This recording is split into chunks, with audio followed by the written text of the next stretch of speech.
Hi everyone, my name is Ahmed Fuad Sidqi. I'll be your instructor today. Today is an introductory course about delay analysis forensic planning, and this seminar is a live broadcast from Toronto, Canada. I just want to make sure that everybody can hear me. So please, if you can hear me, you can write something in the chat box. You can see from the more option, you can see chat. And I see here we have Ahmed Atif, Khalid, and Khalid Mahmoud.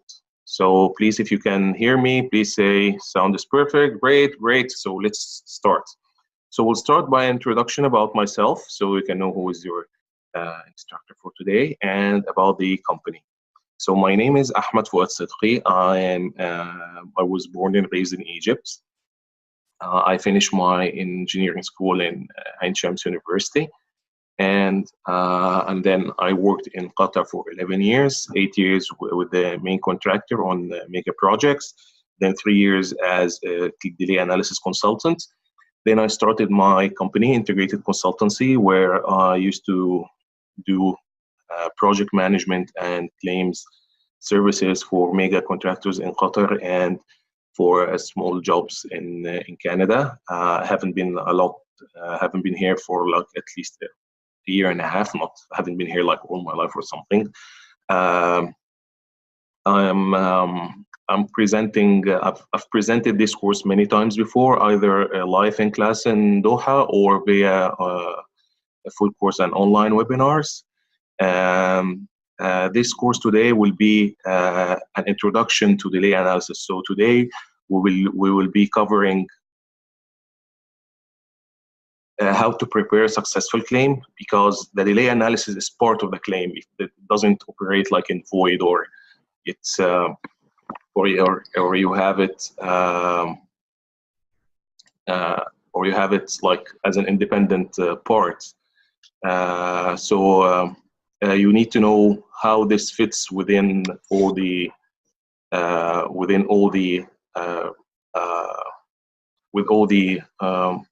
parts. Excuse me, guys. I've muted one of you. Just please, we'll skip the seminar muted, so everyone, the sound can be clear. And if you have any question, please put it in the text, and we'll have a question and answer section at the end. So. And also we'll be discussing a critical information. What's the difference between a critical path and longest path? It's a concept that needs to be always clarified if you'll be studying and if you'll be doing delay analysis work. And we'll be differentiating between two confused concepts, which is the delay analysis and the time impact analysis.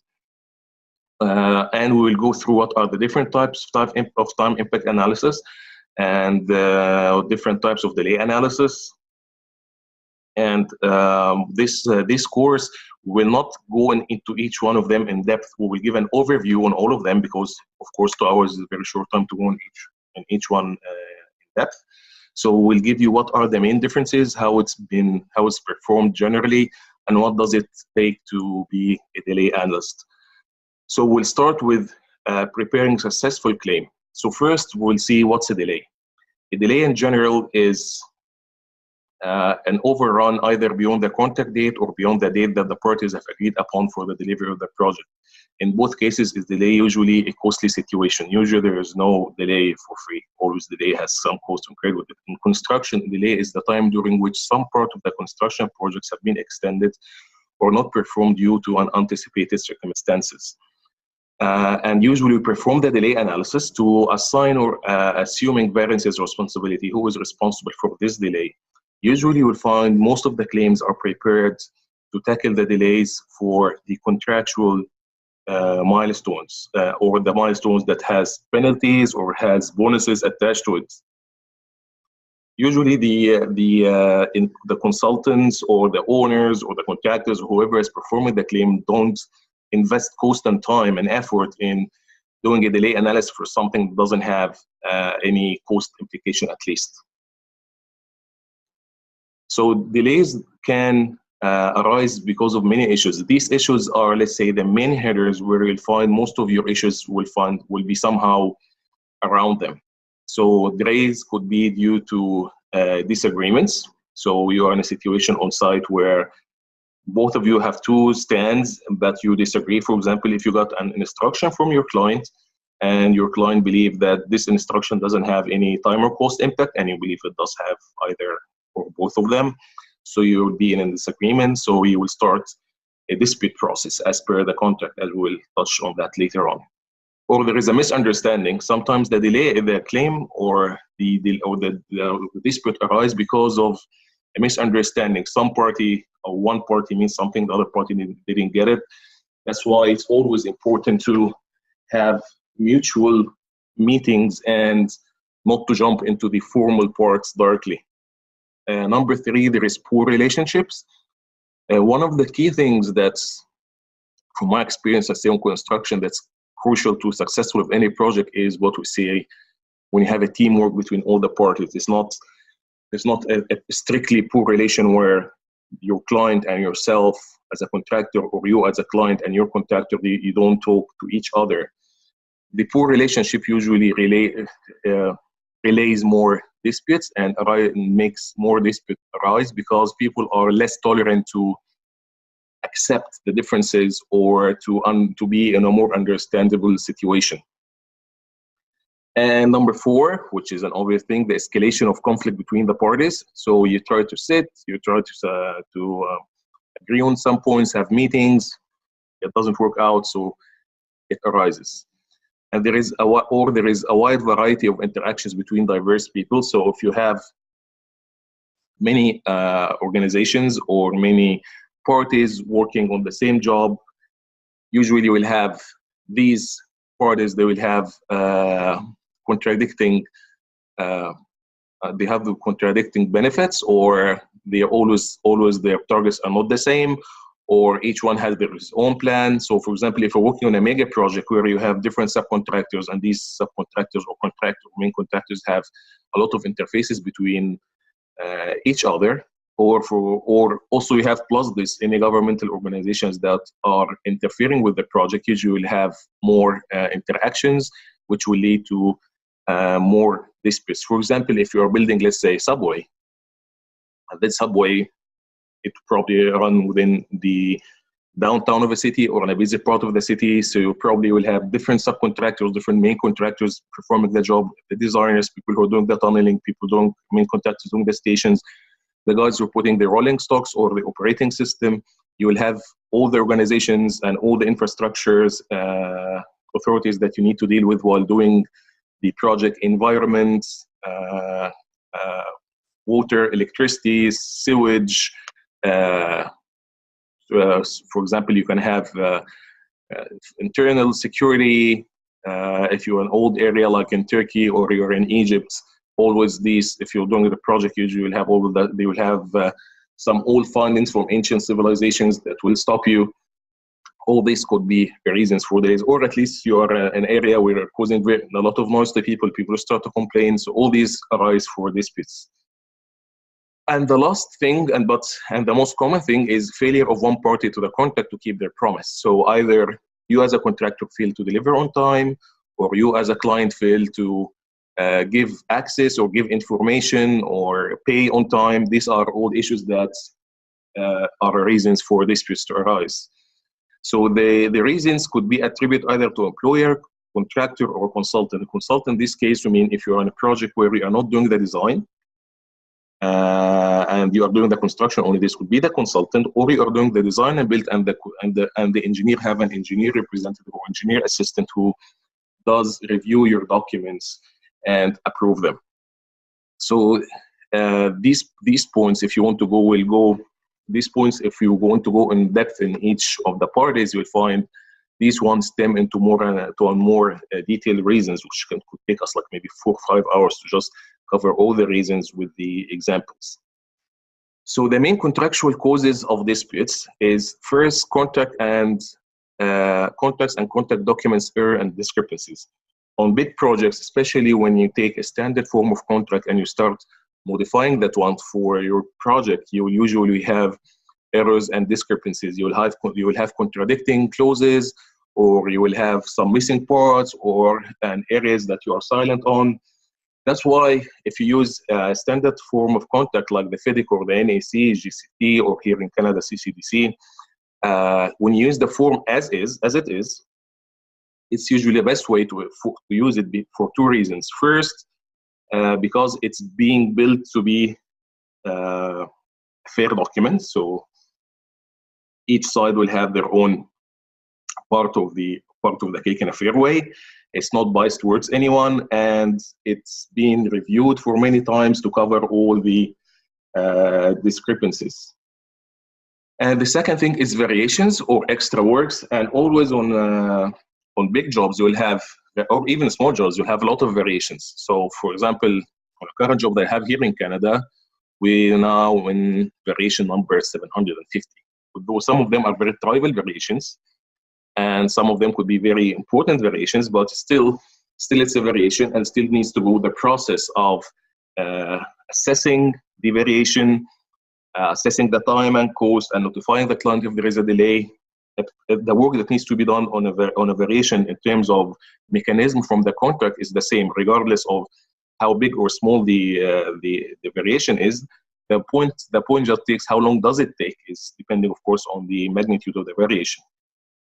And then the delays and the extension of times is another reason for the causes of disputes. So whenever there is a delay or somebody or some party requests an extension of time, usually it arises as a dispute, because if you will submit a claim, I'll ask for extension of time, probably will ask for costs if you believe it's not your fault, that this delay is not your fault.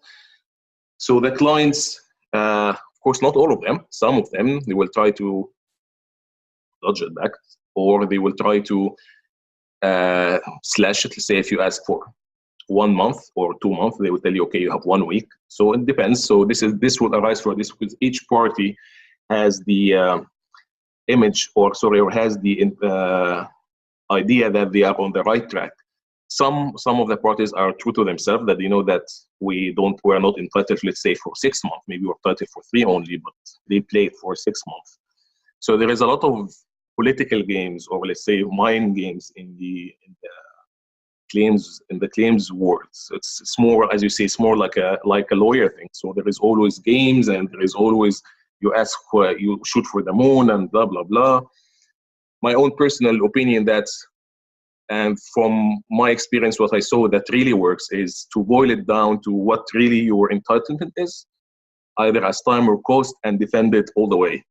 Because when you boil it down to what your real entitlement is, whenever you scrutinize it, it will stand scrutinization, and you'll always being able to defend it. And the fourth item is the defective work. Cause of dispute could be why something wrong happened. So, for example, one of the claims that I've worked on here in Canada, the project was a distress project, which means that there was an old contractor. The old contractor was kicked out of the project, and the main contractor was assigned to the project, and then there was defective works inside the slabs on the floors. It was 3, not towers, let's say mini towers, 12 floors, 14 floors. They were deflected, and this impacted the installation of the curtain walls and impacted the installation of the flooring, because it was significant. You can even see it with your own eye that there is a deflection. The reason of deflection was not from the new contractor. Whatever the reason was from the old contractor, the new contractor started asking for extra time and cost due to the rectifications that they need to do. Clients say, you know the site as it is, blah, blah, blah. So this is a reason, and things keeps going on. And number 5 is the latent conditions, or hidden or underlying conditions. This is very important. The things that are not clearly stated in the contract, or they stated in a hidden way. For example, if you're working on a big project, let's say like a metro project, or a mega facility, like a mall or an airport, and you reach up, and you are the main contractor, you reach a point you need to do your testing and commissioning. And of course, if you need to do testing and commissioning and you don't have power, you will need, or you don't have permanent power from the government, or links from the government, like tie into the national network. You need to, will you use your a temporary solutions. Is it a possible thing to do? Yes or no? Is it your contractual obligation? Some of the contracts have this as a hidden condition.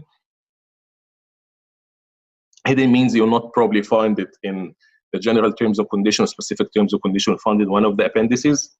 And you'll not, and if you look into hierarchy of documents, since it's not mentioned there, then it's mentioned in a less in a document that comes less in the hierarchy, you'll still need to do it. And of course, if you think of a project of this size, if you as a contractor will bear the cost of putting generators and getting water for testing and blah blah blah, it will cost you a fortune. And one of the projects, it was an airport. And on the claim, we claimed that we cannot, although that it says that we need to provide temporary water for firefighting system, it was deemed to be impractical because the amount of water required to do the testing, because it was a huge project, was the size of 5 Olympic swimming pools, which is something that you cannot do it. You cannot do size of 5 Olympic swimming pool water tank to do testing. And generator required was so big that there was only one generator available in Europe. It's used for the big summer concerts, music concerts. So it was also very expensive and always booked to bring it to do the job. So although the contract stated that you have to do this, but it was not practical. So this is one also of the reasons of the rises of disputes, because when you reach a point, or especially when you're doing work in, let's say, like in Egypt, for example, the new capital, or in Qatar with all the projects they are having, or in Dubai with the Dubai Expo, or the 2030 vision in Saudi Arabia. These projects, when you are working in a totally new area, and you have many projects ongoing at the same time, you don't always get your tie into the infrastructure on time, because it's being done by other subcontractors who could be late, or the government awarded the project late, or the developer awarded the project late. Unlike if you're doing a project in a well-established city area where these connections probably you will find them on time. And last thing, but not least, is failure to adequately document the works and daily events. This is a very important issue. When you come for a claim, the claim, as I say, it's all about documents. When you probably reach a stage where you will be doing a final claim, it will probably be after the job is completed by a year. Everybody who used to work on the job is now not there. If you're working on a mega project that took 5 or 6 years to do, if you are even there from day one, you will probably forget everything. This is regardless if you are even there, or if you need information that somebody has this information. This person could be some people who died.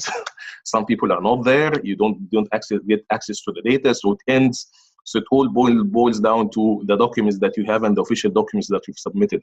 It will all rely on the documents. Your daily report, for example, is one of the most very, very important documents that is usually overlooked. And I will not say that I'm not guilty with the same. When I was planning manager in CCC, and when you're working, especially on a lump sum job where you're responsible for everything, the daily report is not your most important concern. Although it takes a lot of time, but if you go to a dispute, what you write in there, let's say, for example, you say that you have disruption and you didn't produce something on site because of an event attributed to the client. If your daily report does not reflect that, then you are in big trouble, because this is what the arbitrators or the guy who's facilitating the negotiation, whoever is looking into your case, will look into the facts. Or the client will say, okay, on this date, sorry, on this date, you are not showing on daily report that you have stoppage on site, you're actually working, if the data is not correct, of course. So the failure to adequately document the works and the daily events is one of the main reasons why disputes arise. So it's always very important to keep documents. Put everything on record. Put all your issues on record. Send letters. Notify. Make a history. Any meeting that you have minutes of meeting, because at the end of the day, you will need these documents if you're going to dispute. I'll tell you an example. Sorry again. tell you an example of how late things could be. In the end of 2015, Samsung was still starting the process of the dispute for the delay analysis for the Burj Khalifa, which is Burj Dubai, whatever you call it, official name now is Burj Khalifa. So this was, I think, 6 or 7 years after the completion of the, it was 5 years after the completion of the work. So you can see whoever did work on the job at that time, you cannot get them now. Or if they are there, even they will not remember all the details. It's our memory is not as good as we think, so you need to always have documents. So advices for claims management. So what to follow to make sure that you will have a good claim. First, and most importantly, give a timely notice. If your contract says that you need to give a notice, then please give a notice. Don't say, I need to keep friendly relationship. No, it doesn't matter, blah, blah, blah. In the end, as I just said, it's all about documents. So if the mechanism in your contract says you need to send a document, send a notification within a certain period, you have always to send it. Number 2, always collect evidence. So number 3 is to establish the right and validity. So do you have the right or not? If you believe that yes, this event is attributed to the client and is delaying me, what constituted this right? Is it right in is it mentioned in the contract that this is part of his obligation? Yes or no? So you need to look into your documents and to make sure that you have a right and validity. Number 4 is to analyze your data, the schedules, the correspondence, the submissions, and the documents. And analyzing the data is where the heart of delay analysis, I could say, is. So first of all, you will understand what happened. You can have a timeline, a sketch, a history. You can have an imagination of what's going on, how things fall into place, because the timing of each event is very important. So I'll give you an example. If a client gives you an instruction and this instruction stayed on your desk for 2 months, and then you ask for 3 months extension, and during this 2 months, you then after that send, let's say, a design or resend clarification or something like that. The first common thing is what you've been doing for 2 months. So all those things, how they fall in the timeline and what was happening between each event and the other is a very important thing into understanding what the delay is. Does it make sense? For example, and this is the part where experience comes in the delay analysis. What we'll cover today is the techniques and the advices. But in the end, your experience as a delay analyst is very, very, very important, because knowing how things are performed on site, how things would usually take, how things are, what's the logic of things, does it make sense or not, always to scrutinize, always to have a critical thinking. This is what differentiates a good delay analyst from the other. The Primavera work, as we can say, is the easiest part. Doing the work or putting a model for Primavera and then analyzing the model, analyzing the documents is the part that makes the difference between a good delay analyst or not. Number 5, will determine your entitlement through performing the delay analysis. You will evaluate it and quantify it. You assemble the heads of claims. Heads of claims means if you have more than one event, so you'll say, I'm claiming under event 1 to 3, these are the heads of claims. You will identify the contract clauses. You will define objective and realistic expectations. You will develop strategy and timing. And strategy is a very important thing. First, before number 9, before I jump to strategy, objectives and realistic expectations are very important. So you don't go and ask for 1 million and you know that you're only entitled for 100,000. Go ask for 100 million, you're only entitled for 100,000. So you need to have realistic expectations and you need to define your objectives. I want to, from this claim, to get 3 months and this amount of money. And this was one of the targets makes it easier for us when I was hired by a contractor to do a claim that they say, okay, our target is to have 6-month extension or 3-month extension and 40 million reals. Let's say at that time, 40 million reals as prolongation cost. So, sorry, or as a total cost. So when you define your expectations, we don't always say to the guys, yes, we can get it for you, which actually you will sit and discuss the documents, analyze them and see does it make sense or not. Then you will develop a strategy and timing. How will we deal with the client? Will we start submitting everything officially? Will we escalate things? Will we be willing to sit and negotiate? And always remember that in any of the contracts, you will find the section where you have the disputes. So it has the mechanism for disputes. So say for example, if you're in a dispute, what needs to be done?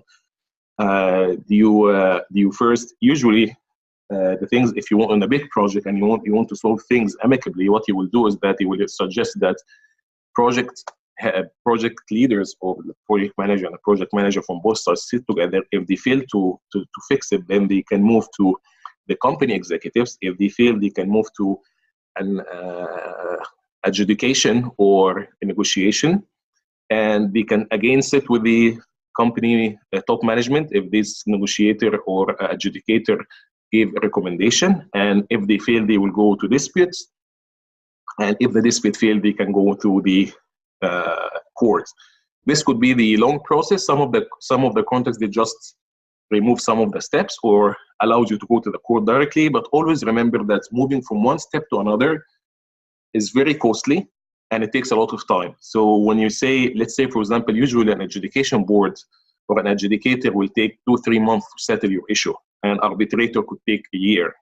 A court could take years, and each one of them has a lot of costs with that. So always moving from one point to another is worth the effort to invest in the point where you are, because to move forward you'll put time and you'll put money and you'll put a lot of effort. And also some people sense from adjudication that, okay, maybe we don't have that much of right, so they will just settle for a negotiation or try to settle a deal. Then when you're done with putting your strategy and timing, you submit your claim, you support it with documents, you start negotiating and try to resolve the issue. If unsuccessful, as I was just mentioning, you refer to the dispute resolution process, and usually you will have what you call in your contract the arbitration clause, where it constitutes what are the predecessors or the precedents to going for arbitration. For one of the projects, for example, that I worked on, that you cannot go to arbitration unless the project is fully completed and you have a certificate of completion from the client. Some of the clauses on an arbitration will say you need first to try to solve this amicably. So you need to show that you have taken all the steps. Management sit together, you had a negotiation, you had adjudication, and all of this failed. Then you're moving to arbitration. So the first part that's related to delay today is what are the types of delays. So we'll have 3 main types. I will discuss all of them in details. So first of all is the inexcusable delay. Inexcusable delay, and I will be talking here from the point of view of a contractor. Inexcusable delay where the project is delayed because of me as a contractor, and I don't have an excuse for this delay. For example, the project is delayed because of me as a contractor. My labor are not performing as per the plan. I have low productivity. I did not mobilize enough people. Whatever the reason, I cannot catch up with the schedule because of bad performance from my side, or the material that I need to keep carrying on the job on site is delayed. So you took very long to deliver your, let's say, mechanical equipments, and now it's due to start on site and it's on the critical path and it's delaying you, and it's all inexcusable delay. So it's a delay that you cannot claim for time or cost because of this delay. Then we have excusable delays, which is a delay outside of your control. Unlike the inexcusable delay is something in your control. An excusable delay could be something compensable, where you can get, compensable means you will be able to get time and money. Non-compensable means that you will take time only, or you will not take money.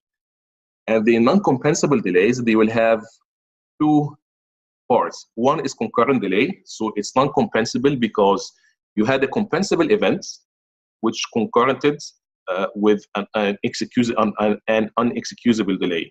So concurrent delay is when you as a contractor and the client, both of you, delay the project completion at the same time. Concurrent delay is one of the trickiest areas to define. It has many definitions. The SCL protocol, the latest one, it had a very clear definition. Says that both events needs to happen at the same time, at and impact the project completion at the same with different magnitude, but they need to occur at the same time. While you find that if you go practically on the markets and where delays are being performed on site, people will consider concurrent delay, that if I delayed the project for some time and you delayed it, let's say 6 months later on by another time, this is a concurrent delay. It's actually not concurrent from the definition, from the terminology of concurrency, but both of us impacted the project completion date due to our delays. Then we have the non-compensable and non-concurrent delays, which are either the case that I explained to you, or the things which are like force majeures, like if you have like what happened in Egypt 2011, the revolution and stopped work, or you have a hurricane like what happened in the US, or you have like what happened in Qatar, the blockade. All these are delays that are probably non-concurrent delay events, but they are non-compensable. So you will take time, but you will not take money.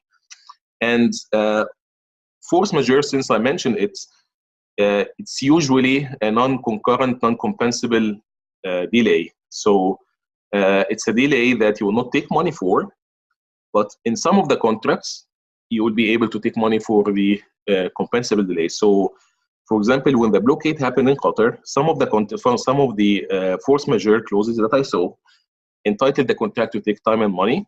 Some of them entitled the contractor to take time and any money that is being claimed against him from his subcontractors, but not money from his team. So, for example, I'm a main contractor. I have 5 subcontractors. 3 of them say, because of this event or because of this force majeure, I am asking for extra time and costs.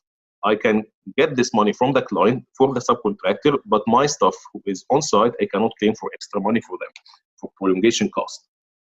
So I know it's a little bit tricky area, but when you start practicing, you'll find it very easy. And I will recap on them now when I'm done.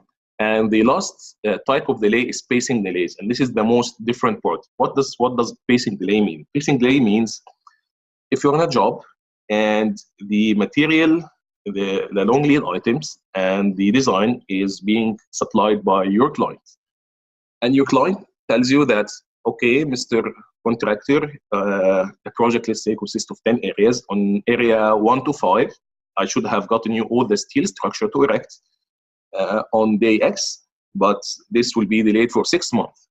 So for me as a contractor, my mobilization plan was to bring steel erectors when the steel was supposed to be on site to perform the works. But now I will delay my mobilization of these people, so they will not come on site and be idle to match when the material will be on site. This is called pacing delays. I pace my work based on the client's delays. Pacing delays is something that you need to inform the client that you are doing. So you say that you inform the client that Mr. Client, I am pacing my works based on the events 1 to 3, and this is my revised program based on on the new information. If you do that and you just said, okay, this material is not there, the steel is not there, I will not mobilize my steel erectors without notifying the client, and then later on down the line, if you're planning to erect the steel in 3 months and it took you 5 months, then it's your responsibility for the delay. For this 2 extra months, it will be your problem, or the client can say, oh, it's all your problem all the way. I know it can be easily defended, but when you're in a situation where the project is still ongoing, you have the client always have the upper hand, as we say. So pacing delays to be performed, first you need to tell the client that you will be pacing your work. I see there's a question, 1 moment. And second thing, you need to make sure that your staff will be and then you need to make sure that your staff will be able to perform your work as per your plan. Are pacing delays compensable? In general, a general idea about compensation. It will be compensable if you have a prolongation cost, but in general, money is always paid for actual incurred costs. So if this pacing delay although that you are pacing your work resulted in extra cost. For example, your overhead stayed for longer, so we need to keep these guys on site longer. Yes, you can ask for a compensation. But the whole purpose of, by the way, of pacing pacing delay is that you reduce this amount to the client. So the client, if they are fair and reasonable, they should appreciate that, because you can get people on site and start charging the client for idle manpower. What you are doing is that you are actually reducing the amount of cost that you will be claiming from the client. So yes, to answer your question, pacing delays are compensable delays, but in general, it's a general concept. No money will be paid to you by the client unless you prove that you have actually incurred the cost. So it need not be an actually incurred cost.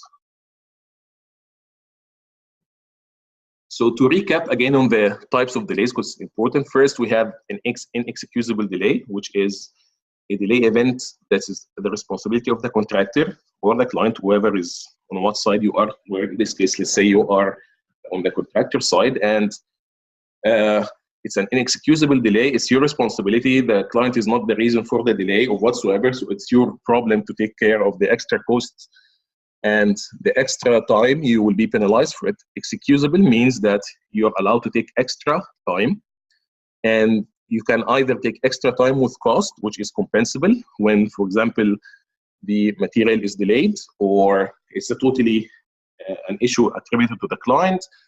Let's say, for example, the easiest case, you should start work today, hand it over the site 2 months later. So these 2 months are compensable delays.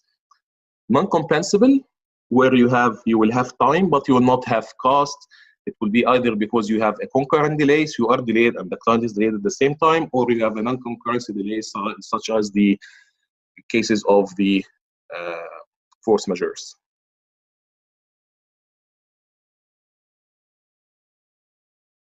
So there are a couple of key facts that I want to highlight when you prepare a claim. First, at least after an event delay becomes a fact, the other party or the courts are interested in what actually happened rather in what could have happened, which is the same concept I was telling you when you ask for costs, you ask for the actual incurred costs. So when a delay event happens, what you need to look for is facts.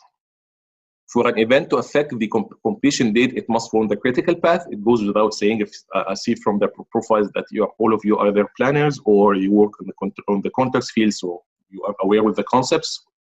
So a delay event, when you claim for a delay or for an extension of time, usually it needs to follow the critical path, or it could be an event that was not on the critical path, but because of its delay, it became a critical path. You must consider all relevant facts and evidence regardless of positive or negative impact in relation to the issue in question. And this is a very important part. You don't only take the part which shows the client is a bad guy or your contractor is a bad guy. You need to take the part that you need to consider what you did wrong and what you did right, and what the client did wrong and what the client you did right, so you can reach a factual and honest determination. Remember, in the first one, when one of the advices is to be realistic. This is one of the reasons. You cannot say the client, Mr. Client, you delayed me for 3 months, while you know that even the client, if they were ready, they were not ready to perform the work. Delay analysis should be based on a calculated approach, and it cannot be impressionistic. So you cannot say, I see that we have 3 months just without any calculations, or we have 6 months. No, it needs to be through analysis. You need to, which is the purpose of this webinar, and it needs to go through one of the methods that are commonly known and accepted by the courts and accepted by the professions to perform a delay analysis, and shows that yes, because of this event, we have 1, 2, 3 as an impact. Are all the facts and evidence available and accessible to verify the delay cause? So you need always to have the facts available and evident. You need to have them ready and accessible so it can be reviewed. So that's why I was telling you always you need to have your documents ready and prepared, and you need to have everything in writing. Because if you get, for example, a verbal instruction or an instruction through an unofficial method, such as an email, which is in your contract is not an official way, and you do the work, the client would say and can come and say and simply say, why did you do the work? I did not contract you officially. And if you think that this will not happen, you will be imagined by how many times I faced this situation. On one of the jobs, the client asked for variations to do stuff on a job, and they were asked via emails and meetings, not through official instructions. And when the claim was prepared, the client rejected the claim on the basis that you did not inform us, and it didn't come through an official instruction. Actually, at first it didn't come through an official instruction, and the claim value was 300 million dirhams. And this is 300 million dirhams, 200 million as an extra actual cost for works done on site, and 100 million for prolongation cost. So you actually did work on site for 200 million that you cannot claim for because you did not follow the process. The question is during the life of the project, if this goes to arbitration, probably this will have a second look back from the arbitrator, because you showed that you had goodwill and you performed the work, blah, blah, blah. But until you reach this stage, which we said earlier is very expensive stage to reach, and it takes very long time. So in this job, it was a 5 years job, and you can only go for arbitration after the project is fully completed. So you can imagine the amount of money that you have to keep pending until you complete the work. And the project value, just for you if you are wondering, the project value was 12.4 billion dirhams. So this was the beginning of the job, 300 million as cost, and 200 of them as direct works that were performed on site. So that they have top 10 good tips on how to present and submit an extension time. First, you have to have very good presentation. Somebody who will read it, will like how it is, and will be easy to navigate. You have to fully understand the content and the scope of work. You need to know what you are writing about. You need to appreciate. You need to appropriately discharge contractual obligations in every aspect. So in each aspect, you need to show that you have done your contractual obligations. You need to ensure that all appropriate notices are submitted. We covered that before. It needs to be genuine and demonstrable. You need to be able to show why you're asking for this. Quantum claims should be supported by appropriate information. So you're asking for time or cost. It need to have all the backup documents. Update claims and notices as necessary. Most of the contracts will require you to update the claim if the issue is not concluded, and if it's concluded, to update it on the cost. Because as I say, if you have, for example, a claim that's you have an estimated impact of 6 months, and you need always to report the actual cost of the prolongation, not a forecast cost. Monitor and accurately record the full impact of disruption events. Select a delay analysis methodology which is appropriate, which is a very important thing, and keep good records. And one last thing, they always used to tell us that during my master's programs, I have a master's degree in construction law and arbitration from Robert Gordon University. My professor, whom I did with him 2 arbitrations, during the course of study, there is an international arbitration contest being done in Vienna each year, where around 500 universities across the globe, they participate, and I was on the university team for 2 years. Always you have to follow this in writing any contractual document. Tell them what you say, tell them what you will say it, and then tell them what you said. So if you read any claim, and you believe that it's a very big claim, it's a very big document, it's written there in this way for a purpose. From the legal point of view, the way they prefer things is that I will tell you what I'm going to say in short, I will say it in details, then I will recap again what I've just said in short. Because mostly, if you submit a claim, which is, let's say, 300, 400 pages, what actually is being read is the first 10 pages, 20 pages. Sometimes the executive will only read the first 2 pages, which is the executive summary. So you need to make sure that the first 10 pages or 2 pages, depending on how big is your claim, to capture all the relevant information. The rest of the document is for the claims guys when they study it in details, and then they come with counter arguments, or they verify it, or so on. But the main executive part needs to clearly explain what was the issue and what you're asking for and why you are asking for that. And there is terminology that you can always follow in doing any contractual analysis, which is called the IRAC. IRAC is short for IRAC, which is issue. You identify the issue. Then R, you identify what are the rules, which is your contractual clauses that you are relying on. And the A, which is the application, how rule or clause apply to the situation in hand. And C is the conclusion, is what do you believe is the outcome of this situation.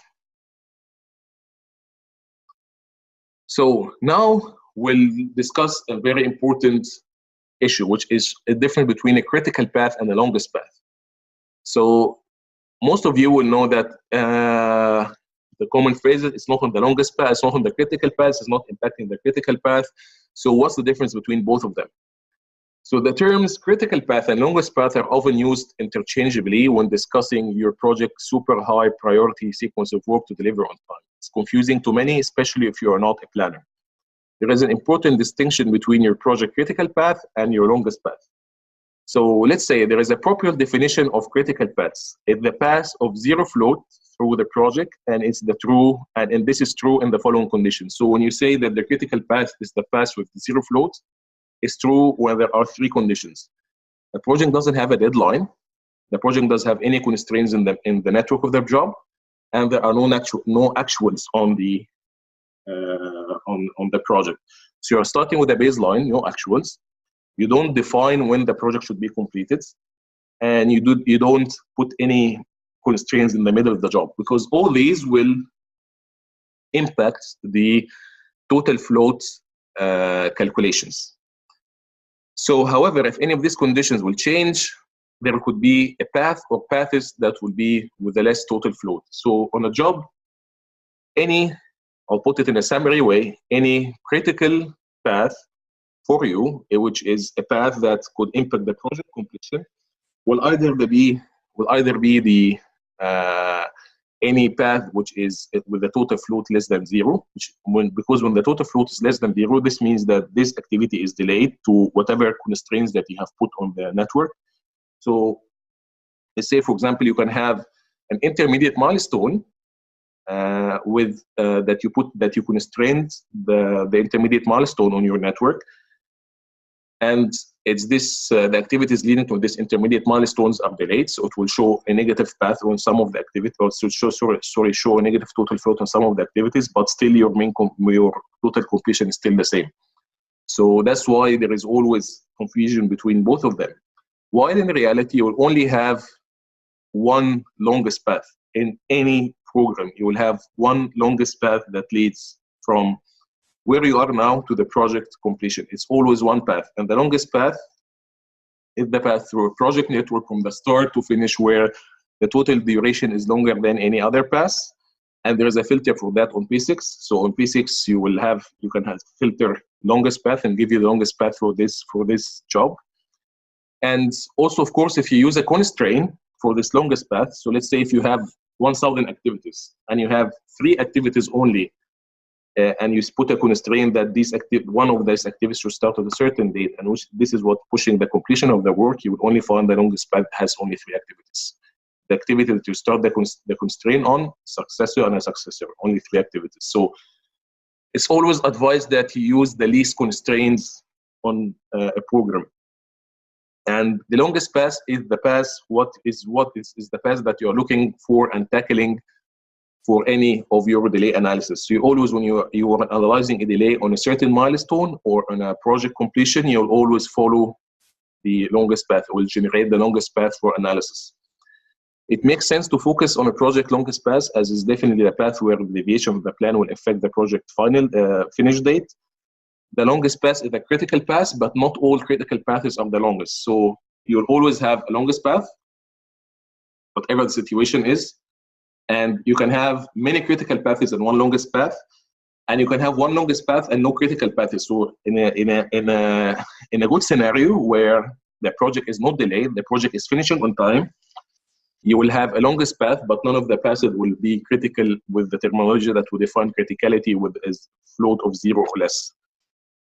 The project longest path is the main path to monitor. What the client wants to see might be something else, but the timely completion of the longest path activities lead to your project finishing on time. So what's a delay analysis and what's a time impact analysis? There is a misconception between both of them. So delay analysis is analyzing why the delay happened, or what is the expected impact of an event. And it's also called forensic planning. So forensic schedule analysis is referred to the study and investigation events using critical path method or other recognized schedule calculation method for potential use in legal proceeding. The study of how actual events interacted in the context of a complex model for the purpose of understanding the significance of specific deviation or series of deviations from some baseline model and their model in determining the sequence of work within the complex network. This is the definition of the forensic schedule analysis framework, which is the Practice 29 RC by the AACE. It's a very good source, and if you need that, I just email you. I'll send you a copy of that practice. So forensic planning looks into analyzing the schedule to identify why a delay occurred to the project and how it affects the project critical path. Time impact analysis is sometimes mistaken to be used to refer to as delay analysis. So the time impact analysis is a technique used for delay analysis, which we'll explain later on. So a time impact analysis is one of the techniques. It's not the science of performing the delay analysis of the forensic planning. The problem where comes when some of the contracts will say you need to perform time impact analysis when they are actually referred to delay analysis. So they will say, submit a claim, you need to perform time impact analysis, while actually the drafter means he needs to perform a delay analysis. If you look into the strict wording, time impact analysis is a method, so you need to perform the delay analysis based using the time impact analysis method.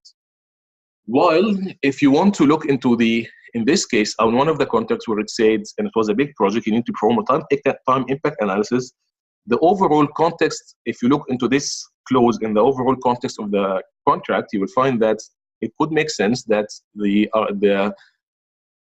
drafter means that you need to apply this method specifically. But it's always better to be on the safe side and say use the appropriate delay analysis method, because not all the methods could be used every time or at any time. You need to have certain situations where each case will be different. Will be better fit. So to recap, a delay analysis or forensic planning is the science, or it's the analysis or the action or the work needs to be done to analyze why we have a delay and who is responsible for it. The time impact analysis is one of the methods that you use when you are performing delay analysis, and time impact analysis is sometimes written in the contract to refer to delay analysis. So in this case, if you can clarify with the client, which is the best thing to do if you're going to be working on a big claim, especially if you're getting a consultant or using your guys and you will be investing time and effort, it's better that to share with the client that when we are doing the delay analysis, which method will you approve. So one of the claims, which was a 7 billion real job, and the claim had 25 milestones, and when the claim was fully completed using the time impact analysis method, the client, and to my surprise at that time, asked us to revise everything to the impacted as plans method. So I hope this clarifies the difference between delay analysis and time impact analysis. So now we'll look into the different types of delay analysis or forensic planning. So always there are two methods or two ways of looking into delays. One, what you call the retrospective analysis. So you look backwards, you see you're in a situation, you look into the history and see how did you get into this situation or to this delay. Prospective analysis is where you take from where you currently are and see what would be the impact of the delay event into the future part of the job. So one of them, the retrospective, you study the past. Prospective, you study the future. So the retrospective, you study the impact of a delay event, of what happened. You study that on the path part of the project or what actually happened.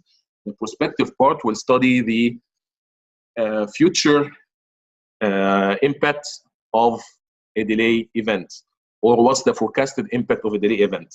So there are 5 main methods that all the other methods will be around them. So these are the 5 main differences. So in the retrospective analysis, we have one of the easiest and one of the hardest methods to perform. The easiest one will be the as planned versus as built. We'll come next to explain what each one of them is. The as planned versus the as built. And number 2, the second method is the as planned, the as built, sorry, but for, or what is called the collapse as built. So both of them, they look into the history, what happened before, and one of them is the easiest, which is the as planned versus as built, the easiest and quickest, and one of them is the most complicated and most accurate from my own point of view and from point of view of many others, which is the as built, but for, or it's called also the collapse as built. So looking forward means that, by the way, it doesn't mean that you need to be, you don't know what happened in the future. It's a method of analysis. You assume that I'm on this day of the job, this delay event happened, what would be the impact on the rest of the job? You may be already the job is already completed, but you're performing this analysis with the assumptions that on this date, when we got this information and we have this schedule, what should be the impact on our job? So we have 3 methods and 3 most commonly used methods. First one is the time impact analysis. Second one is the impacted as planned. And the third one is the windows analysis or the time slice analysis. On the next slide, I will compare and tell you how each one of them is performed. So first of all, the impacted as planned analysis.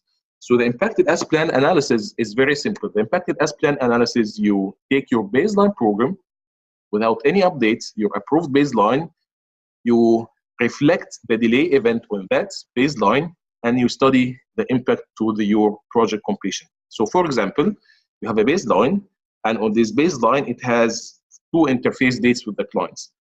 Site handover date, and let's say power on from the client or power from the client date. Assuming that you were handed over the site 2 months late and you got the power 1 year late, if you put these 2 events on the project, or sorry, on the schedule, what would be the impact on the project completion?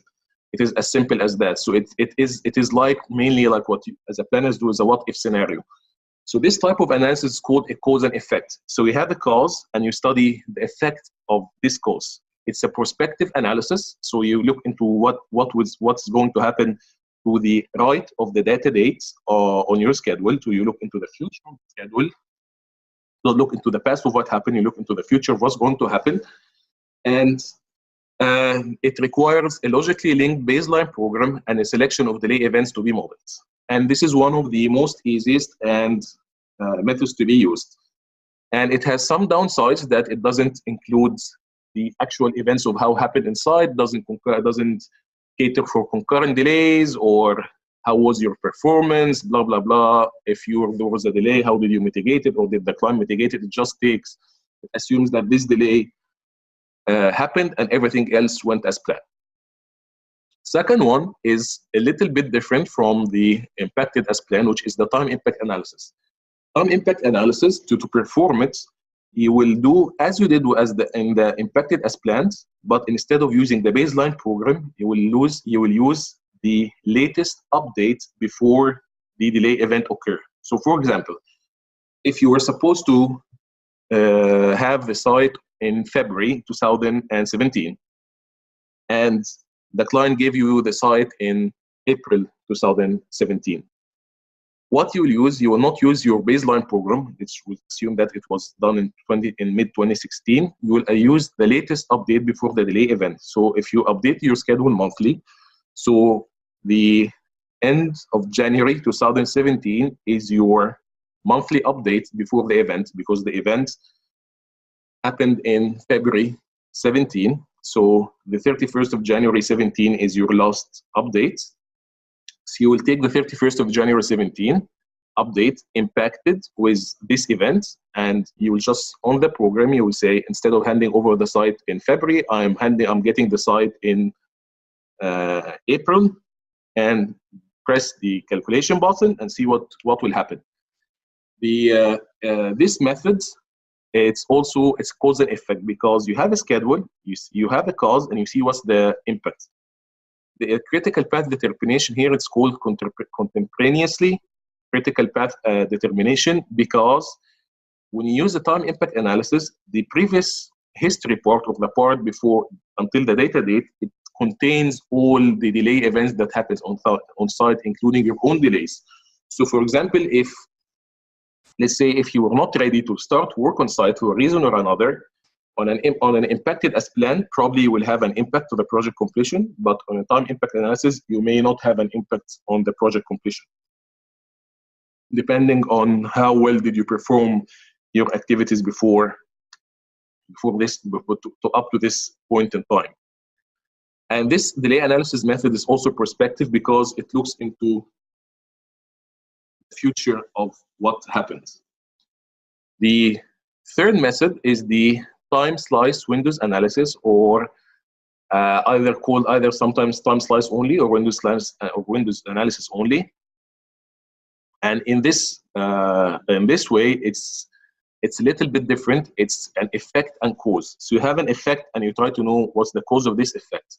So in the time slice windows analysis, what you do is that you will use your baseline.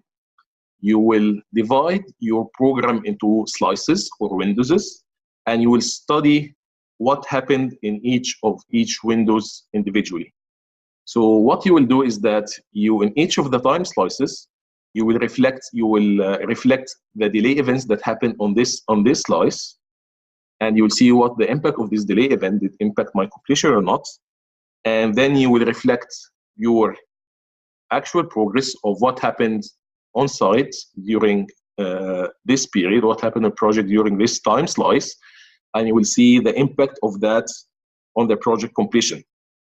So by doing this and that, you will know that if the project is delayed or not, and who is responsible for it, how you do that. So if you will say take a slice, and this slice you will reflect, let's say the window starts in 1st of January and ends in end of March, so a 3-month window. During the 3 months, you have one delay event that happens. So you will take the program which reflects, which has all the updates until 1st of January, and you will model your delay event in there. You will say, for example, this delay event happened, whatever it is, during the 3 months. You will model the delay event. You will press F9. Then you will see if the project completion is delayed or not. If it's delayed, then this delay event delayed the project completion. If not, then it didn't have an impact.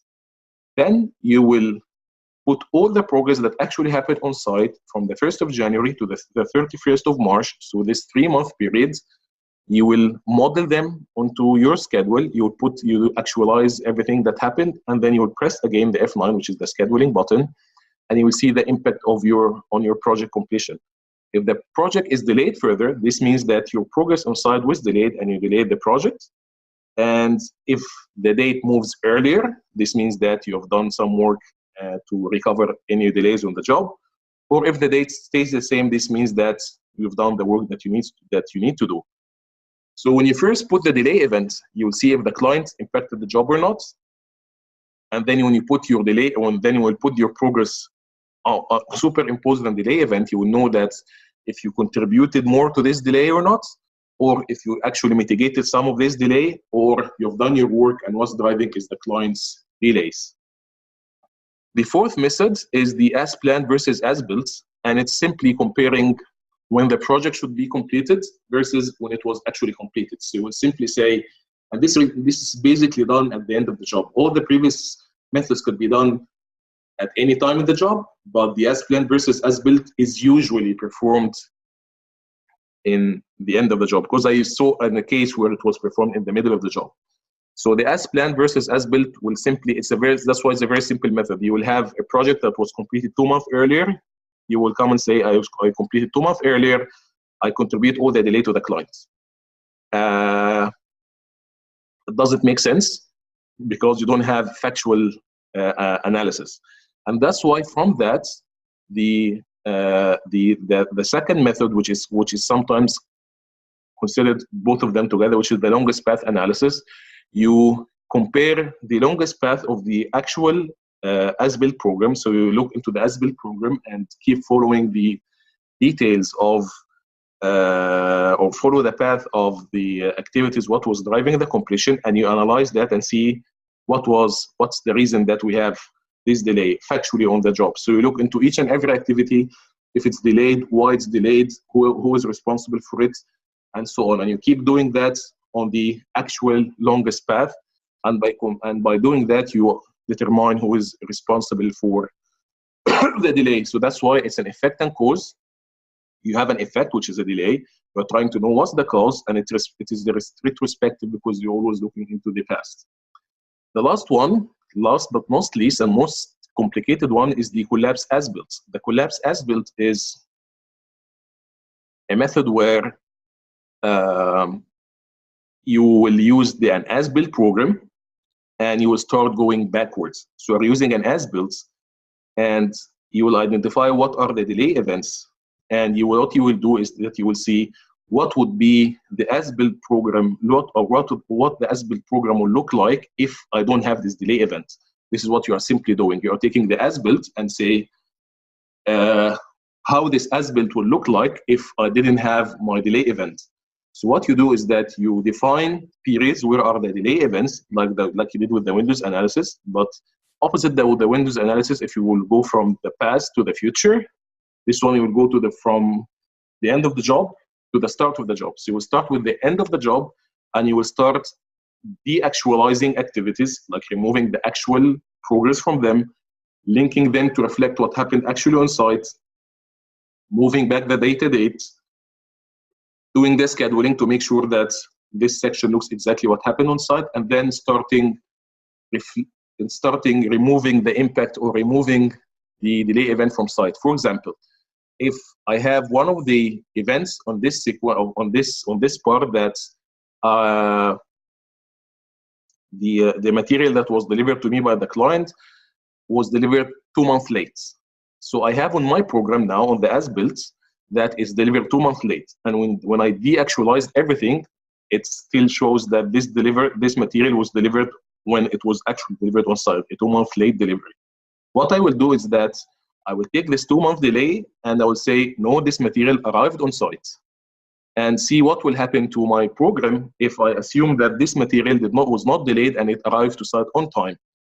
What will happen is that everything else is modeled exactly as it happened on site, including my delays. But the only impact is that now I assume that if the material were delivered on site on time, would that bring my completion date earlier or not?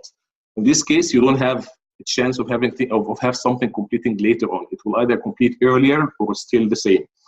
So if it completes earlier, this means that this delay event impacted you by this number of days. Maybe if you put it back on time, that it will come 2 months earlier, will have only 1 month impact. Maybe you had 1 month on your own and 1 month because of the delay event of the client. And you use the same program, which now we have removed one of the delay events, and you keep moving backwards until you reach the start of the job. So you will start doing the same process with each and every delay event until you see what actually will be the as-built program if you remove all the delay events, let's say, from the client from that program. And this method, it is very complicated. It's very expensive to perform. and it takes a lot of time, and it requires an excellent as-built data. Because don't think of that you have 100 schedule, 100 activities schedule, or 50. Look into the big programs that myself have been working on. So my last job in Doha, the schedule, the main program was 60,000 activities. The small program for a small project will be, was 60,000 activities. The small project will be 5,000 or 4,000 activities. So if you want to perform this relinking and deactualizing everything, because things on site never happen as you plan them. Some of the activities start earlier, some starts later. So you need to delink everything, or relink everything and deactualize it, so that when you press the scheduling button, it will look exactly as what happened on site, so that you can have a model to rely on while doing the analysis. Of course, if you are, this method will provide, as you can obviously, will provide the best analysis methods or the best results, because it takes into consideration all other delays and only takes out from the equation the things that we want to study. What's the impact of if this and this and this did not happen on site? So this method is a very complicated one, but in the same one, it's one of the best preferred ones if you have time and cost to do it, because if you will factor in the cost for a delay analyst, and when you need the job because it requires time, all this will be a factor to rule out this method, because it's very complicated and probably a time windows analysis would be used instead. So this is mainly the main methods in a nutshell. Of course, usually in a full course, this one takes 3 days to explain all of them in summary. Not in summary, like to explain all of them in details with the case studies. It takes like 12 hours to explain the main methods. I'm just trying here to give you an idea what are the different methods. So if you work as a contract administrator, you will have a sense of what needs to be done. If you are a delay analyst or as a planner, you know what are the main differences. So this is all for today in terms of material. I kept some time for questions and answer because I know it takes a lot of time. So please feel free to ask any questions. I will check here if I can unmute. If you want to type the question, type. If you want to type your question, type it, or you can unmute yourself and talk. So any question? If anyone is asking, I cannot hear anything.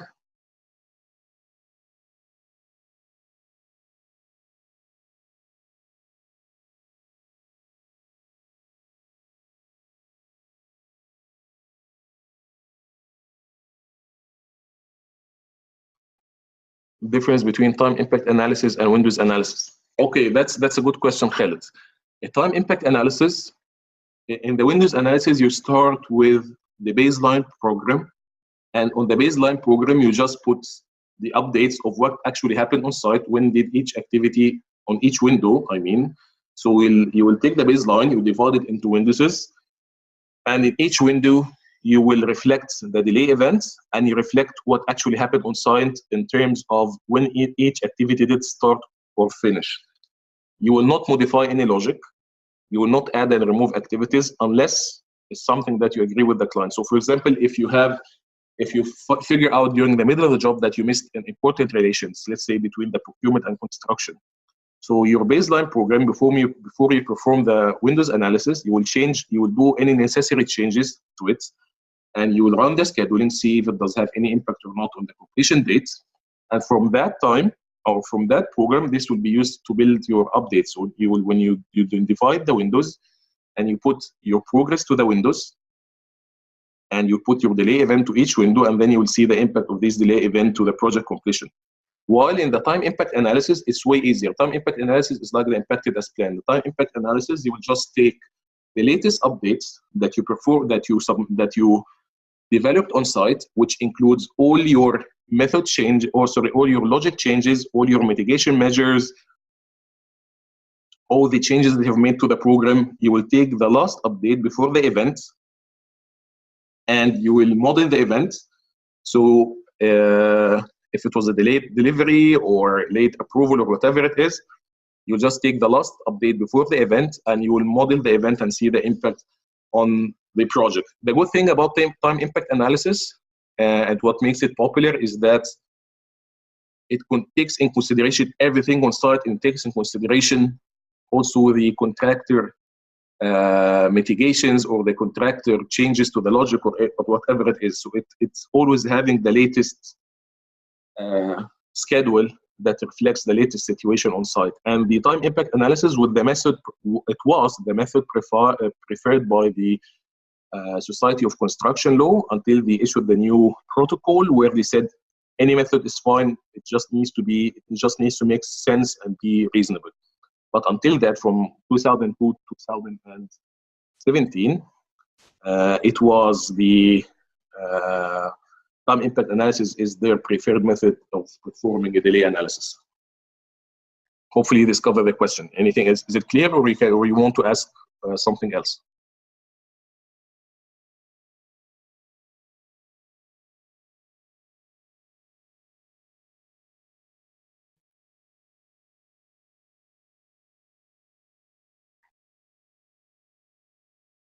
Ask as many questions as you want.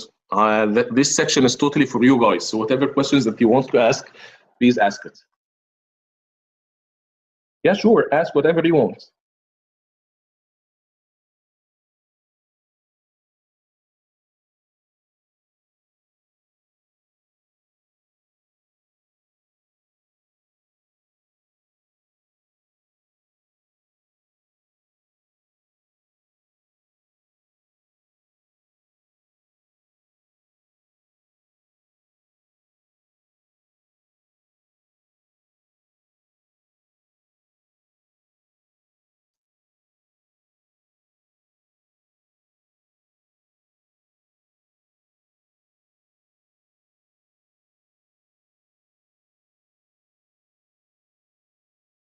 So I'm waiting for Khalid to finish, so I will read the question to everyone.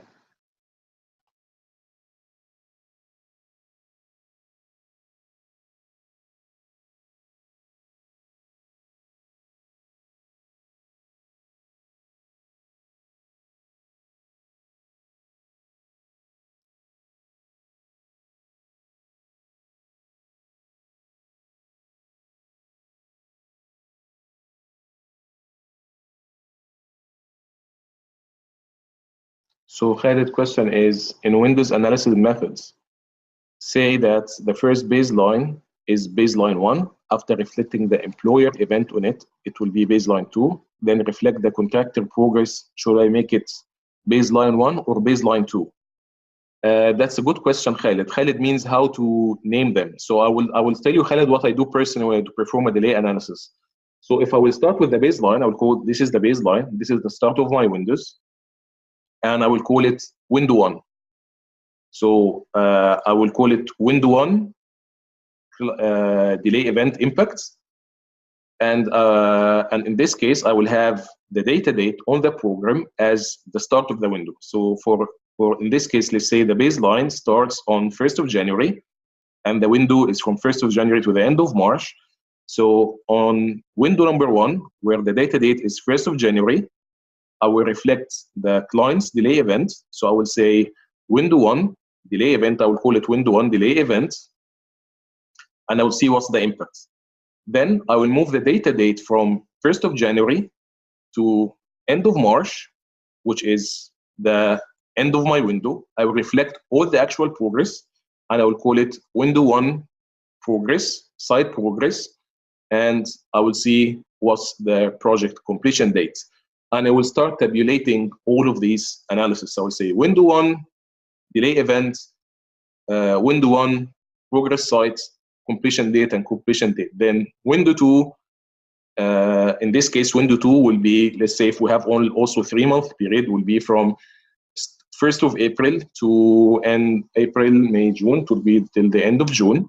So the second window will be window 2, delay event, which will start on the 1st of April, will reflect the delay event. I'll see what's the impact, and then I will put the progress. I'll move the data date till end of June. I will call it window 2 progress impact, and I will record the data. I'll keep doing that for each and every window, and then I will come up with the results of my analysis. So the windows, you can call them whatever you like. Call it window 1, call it window 2. The most important thing is how you perform them. And it's very important when you write or you perform a delay analysis is to explain what you are doing. So in any claim, you explain whatever you are doing. So we'll say my methodology is that I will do 1 to 3, as I was explaining now to you, and I will call, I will have these windows.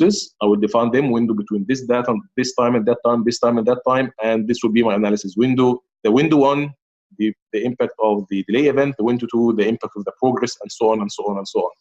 So what you call it or what you name it doesn't have a big difference, as long as my advice is to keep whatever analysis for window 1, call it window 1, whatever you call it after that, window 1 delay. I call it myself window 1 delay event or window 1 progress, so I can differentiate between the both of them. And always when I do that, I will always put the name of the Primavera file with the, when I'm putting the analysis, so whoever wants to go back and check the files will know that this is the name of the Primavera file. And always in doing the analysis needs to have, you require some good documentation and coding, so it will be easier to know. For example, window 1, you will start by W1, and let's say delay event, say if you want to DE, and window 1 progress, PS, whatever you like, you just have a consistent way of coding the names. So even yourself, when you look into the program, or you want, or you look into XER files later on, when you are binding your submission or anything, you can know what each file is before submitting it to the client. Does this cover the question? Okay, great. So it covers it. Ask whatever you like. Sure. Please, anyone else have any other question? Ask. Khalid, keep asking whatever you like. Feel free.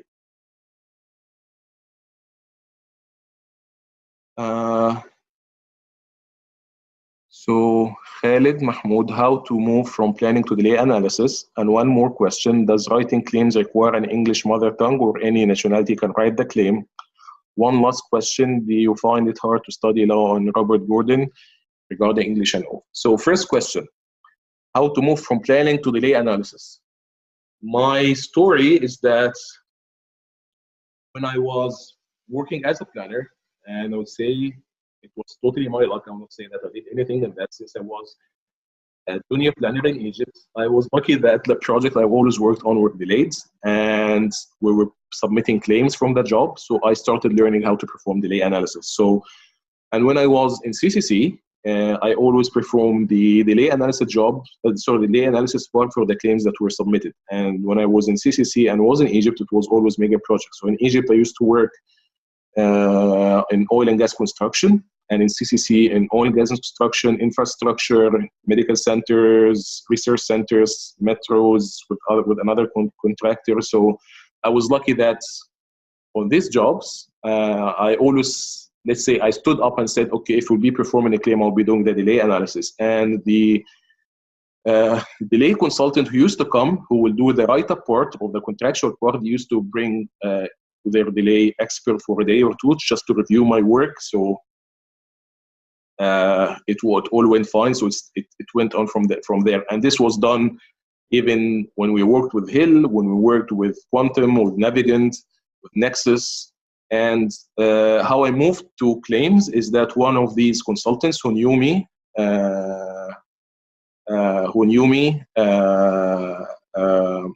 asked me to join them, so I did. And so I would say that try to perform the delay analysis works, try to get into more delay analysis events, and if you find a post for a delay analyst, submit there. The problem with delay analysis is that there is not much of, first, of courses online. Second, it's the only course where you can be some kind of like a certified delay analyst is one by the AACE. I met Mr. Jim Zach, one of the guys who writes the practice of the AACE, and it was in Dubai in a seminar.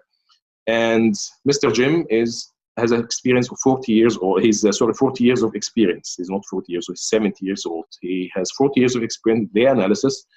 And to pass the AAC exam to be a data analyst, it's actually an exam to be a certified expert.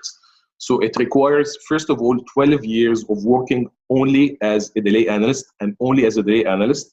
It requires 4, I think, or 2 letters of recommendations from law firms.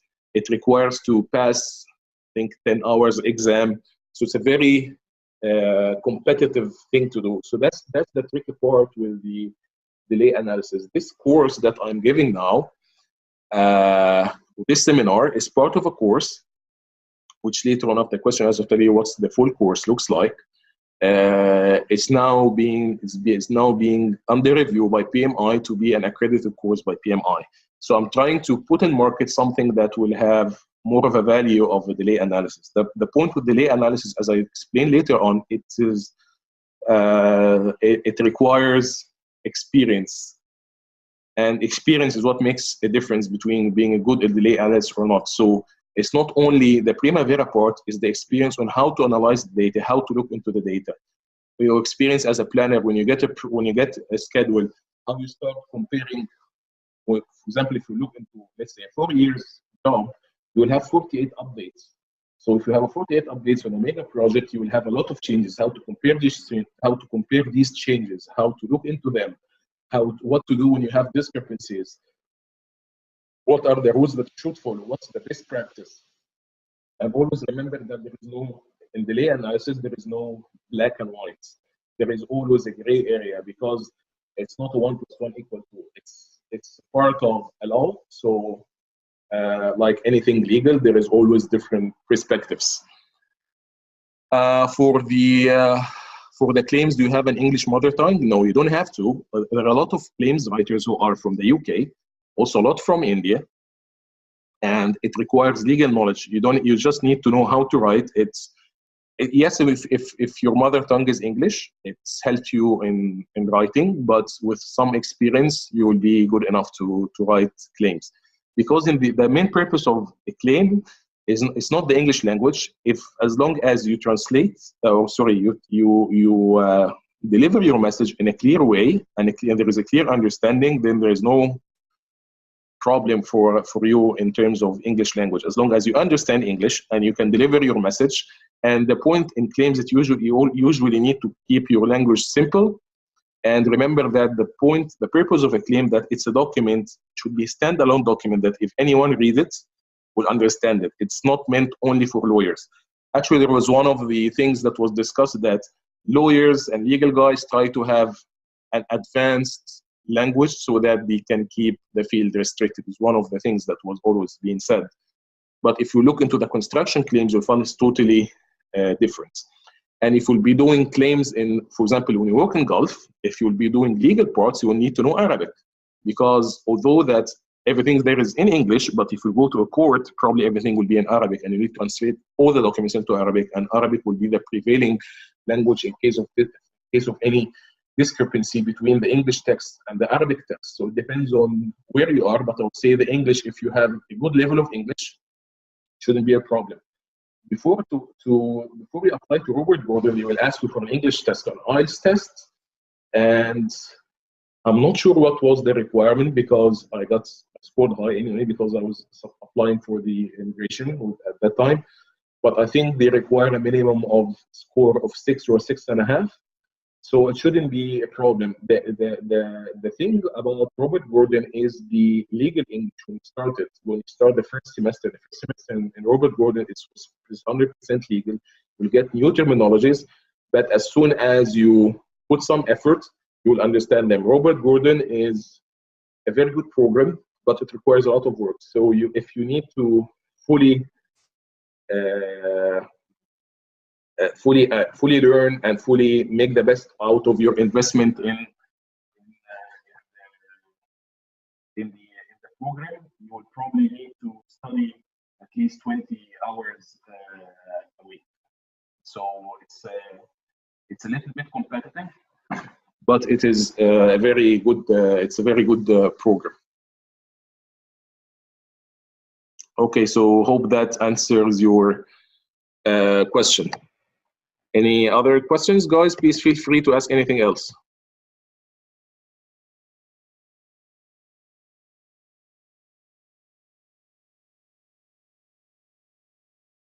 If there is no specific clause in the contract that identify the delay analysis method, then what case will be the case will be regarding the agreed method of the project partners. Okay, so there is no specific clause. I would say that follow the most appropriate one based on where you are. So it depends on the data you have, the analysis that you want to show, if you are able to use impacted as planned. But always, I believe that if you want to go for a safe side, use a time impact analysis, or if you have good relation with the client and you can say then we will be submitting our claim, what method that shall we use so that we will agree on reviewing this claim together. So I would say best thing is to agree a method with the client. If you don't want to tell them, a safe option is go for a time impact analysis. That's it. So any other question, guys? Feel free to ask. Don't be shy.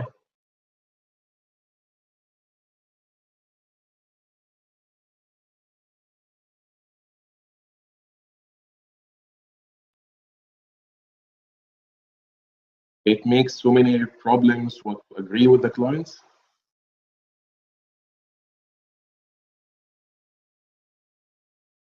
If I did not. By the way, actually, so I have two questions. First, before I answer Ahmed's question, because in different issue, I will continue answering Khalid. And is saying it makes so many problems that if the contractor want to use impacted as planned, as the engineer wants Windows analysis to reflect contractor's progress. Khalid, if you want to be fair, yes, the using a Windows analysis or time impact analysis will reflect the contractor's progress. So it's yes, better to use it.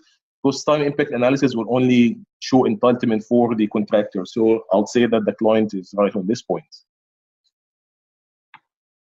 Ahmed, thank you for the great seminar. Thank you, Ahmed. The question is, if I did not notify the client on time, I'm still entitled for extension of time. Contractually, no. Legally, yes. So there is something called the limitation periods, and this is in the law. And in the civil law in Egypt, you can still notify and still claim. But when you're doing the course of the project, the client can say, no, you did not notify me on time, so you're not entitled, blah, blah, blah. But many cases where the contractors did not notify the client on time and it went to arbitration, and the arbitrator said they said the claim needs to be studied. But don't rely on it, because it will only be the case if you take it further. And especially, and this will be also the case if you have not notified because of you want to show goodwill or good faith, as we call it, that you are doing your best, you're trying to solve the issue without going into any legal or contractual disputes. Does this answer the question, Ahmed?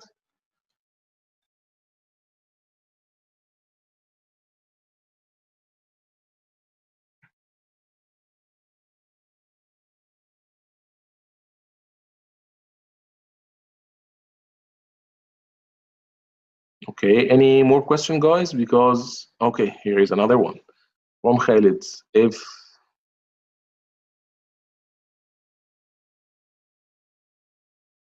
So I will continue first with Ahmed, because he's continuing with the same point.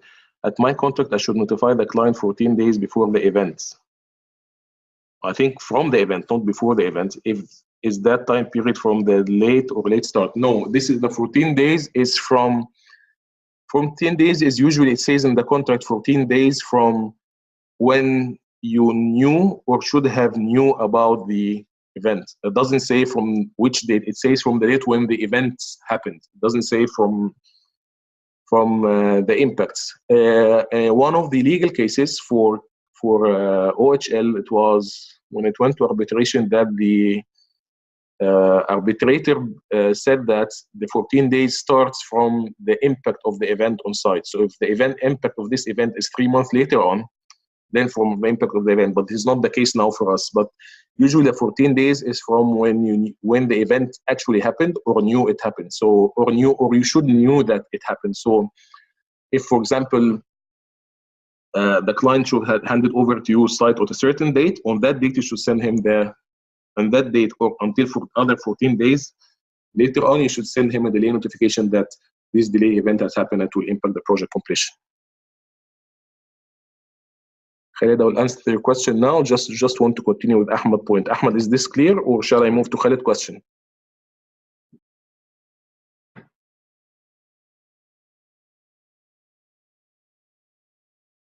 It's clear, thanks. Okay, Ahmad, I will move to Khaled. So Khaled's asking if there are so many interfaces with the local authorities and the delay caused by one of these local authorities and out of contractor's control, then the contractor will be subject to LDs. It depends, Khaled, on your contracts.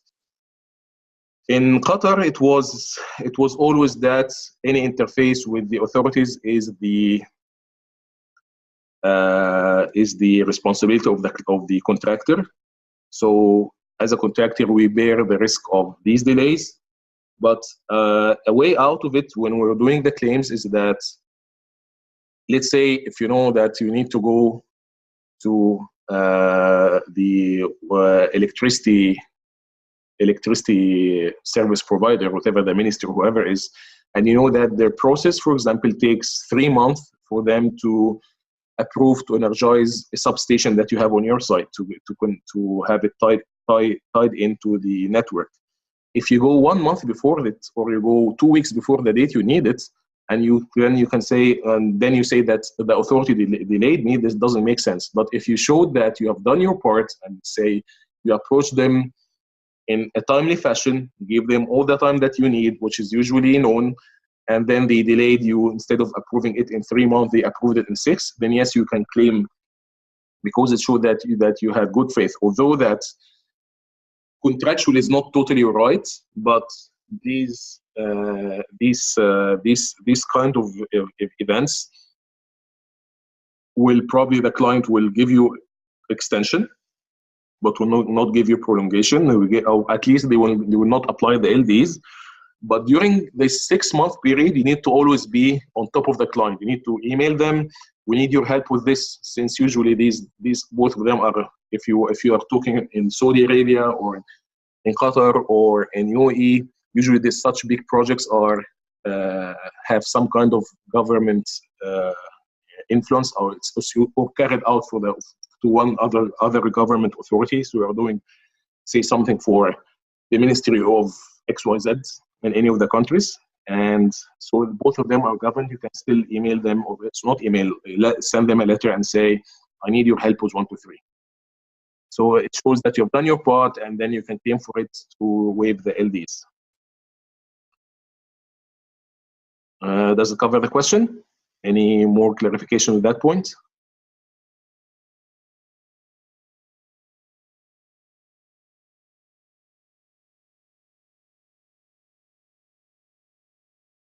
Clear. Okay, guys, tell me, any other questions?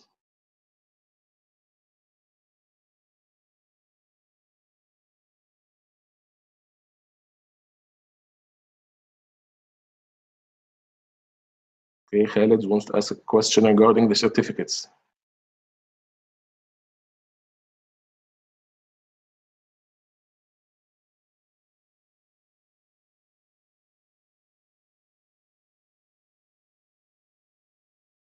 What the required certificates to be considered as a delay analyst? There is no certificates, unfortunately, to be a delay analyst. The only certificate is the one that I told you earlier, and it's more of a delay expert. So you'll be a kind of an expert witness in delay analysis, but nothing, unfortunately, nothing that I know about on a certificate to be a delay analyst.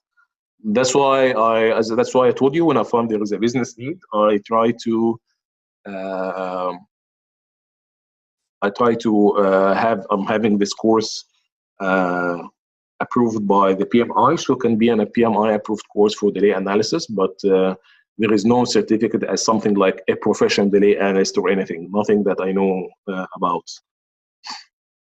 The other things that like the RICS or the CIR, it's all related to arbitration in general. Nothing is related to delay analysis in specific.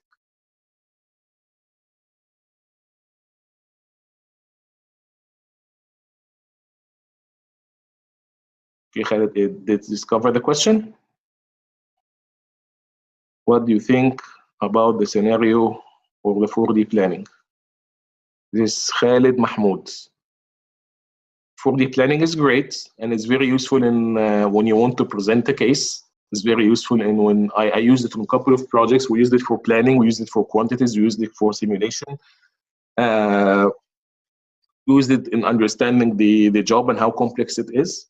So it is a very useful tool, and in claims it's also very useful to show the extent of where you have the delays. If you have a 4D model and you can simply show, okay, this was the situation, this is how things were built, this is what happened, in a way of, it doesn't give you entitlement, but it can make the reader understand that what was the situation on site when a delay event happened. So when you can say, when I got this change to change this part and this part and this part, these sections were completed on site, and I had to take down this and this and that. Instead of showing on a 2D model, it's nice to show on a 4D, and also on a since a 4D model, which is and actually I would say here a BIM model, because there is a 4D doesn't have information, a BIM model does have information. So on a BIM model, if you want, you can take it a step further and you start identifying the elements that were impacted by certain delay events and have them in a log or presented in a certain way. I haven't done that, but some idea just came across my mind now when you mention it.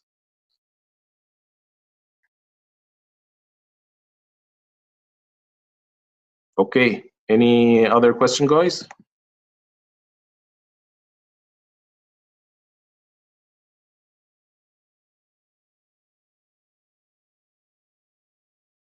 So Khalid is asking, if you have subcontractor and I want to apply back-to-back claims to the interface between them, can I apply this kind of claim in the case that there is no mention in the subcontractor contract regarding this point? No, you cannot.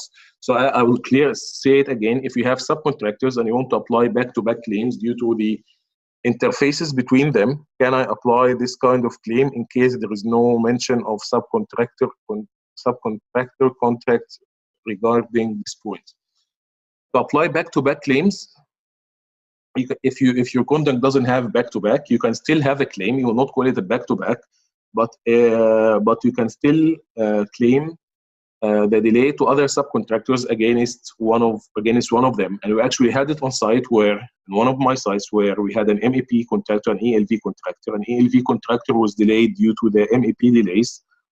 And the claims that we got from the ELV, the part that were attributed to the MEP, we actually submitted a claim against the MEP subcontractor due to the delays that the ELV contractor is having, and that we need to do so and so and so. But usually, in your contract, you can put a very small caveat, if you can, that all coordination on site between subcontractors is their own responsibility, and that's it. So you can get away from it. You will not get away from it practically. You will still get claims and so on, but on the contractual point, it will be reducing the stress of coordination on you as a main contractor. But in short, yes, you can do that if there is no back-to-back, and you are suffering a delay, or the project is suffering delays, to be specific. If the project is suffering delays because of one subcontractor impacting other subcontractors' work, you can claim this delay from the other subcontractors.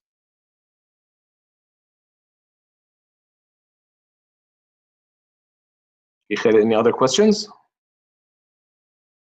Great. Any other question, guys? Do you have any other? Please, again, feel free to ask all the questions that you want.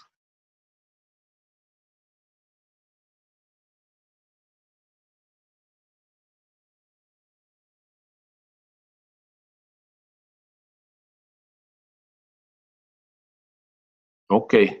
I'm not sure. Thank you. It was an enriching, informative webinar. Thank you, Khalid. If you bear with me, guys, for a couple of minutes, I'll take you through the full course outlines and details if anyone is interested, or if you have any of your friends are interested. So in the full course, we will have a very detailed sessions on the same things, basically on the same things that we covered today, but in very more details. So it's a 20 hours course. So the full course outline is, we'll cover how dispute arises and the common reasons from each party and how to avoid them. So the first 2 slides, we will have them as 10 slides with more reasons for each party, how to mitigate them, and with a lot of practical examples from actually what happens. We'll have the extension of time assessment, presentation, and submission. We'll have what's the claim layout and what documents that you need to search. We'll have a section on delay notification and the tips on writing and presenting the claim, and what are the sections of the claim, all the sections, what do you write in each section, and the best tips for writing each and every section of the claim, not only the delay analysis part. We'll have more detailed discussion about the difference between critical path and the longest path. We'll study the different types of forensic planning or delay analysis through a case study. So we'll explain each case on its own in detail, explaining each method on its own in more details, and we will have one case study that will apply it to all of these methods. So we'll apply all the methods to one case study and see the differences. We will have a practical exercise that will be performed by the attendees as a homework and discussed in the last session. And the example is not very complicated, so you don't need Primavera. You can simulate it even in Excel, but the whole purpose is for you to understand how things are linked and how to perform the analysis. Of course, if you know Microsoft Project or Primavera, it will be better, or if you want to do it with a planner, but still you can do the calculations even with your own hand if you want to, because that's why I kept it simple, so the contract administration guys can still do it. So the practical example is another example that you'll apply with your own hand, and then we'll start seeing how, if you guys understand and you have digested this fully or not. The course is 5 sessions, 20 hours, 4 lecture sessions, and the last session is to discuss the results of the homework case study. The course is for $500 US, and the attendees are capped to a maximum of 5 attendees. So we have either 5 or less than 5, so we can make sure that all the questions and the discussions are covered. The sessions times that are agreed based upon the attendees' time zones. So let's say if all of you guys live in the Middle East, like in Dubai and Gulf, it would be great. We can agree time for everyone. I was just done with a session 2 weeks back. All the attendees were in Qatar, so we had one time to agreed everyone, and it was actually, each session was actually 5 hours because we had a lot of discussions. And all the sessions are recorded, so you can get the recording later on. So like this session now, we record all the sessions, so you can refer to it later on. And one thing that I did not write here, but I told you, I don't want to write it until it's official, we'll get this, or I'm on the process of getting this course approved by PMI, so it can be one of the approved courses by PMI. And if you will be more than one, or you will have friends, there is a referral discount if you have a friend, and if you have a group, there will be more discounts.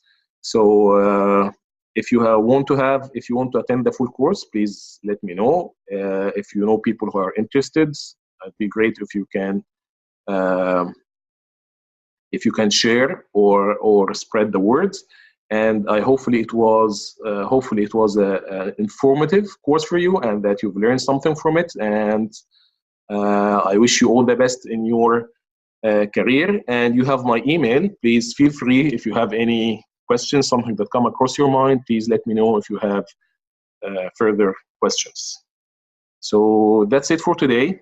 Again, if someone want to say anything before we leave, if you have a comment, please let me know before we end this seminar or webinar. Thank you, Khalid, for your nice word, and thank you, Khalid Mahmoud, for a nice word.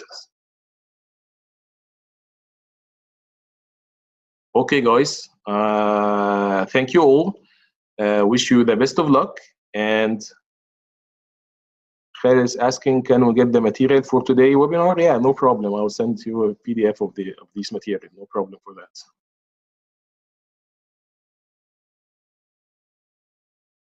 Okay, guys, take care. Best of luck, and thank you, Ahmed, for your nice words. And I'm looking forward to having you as a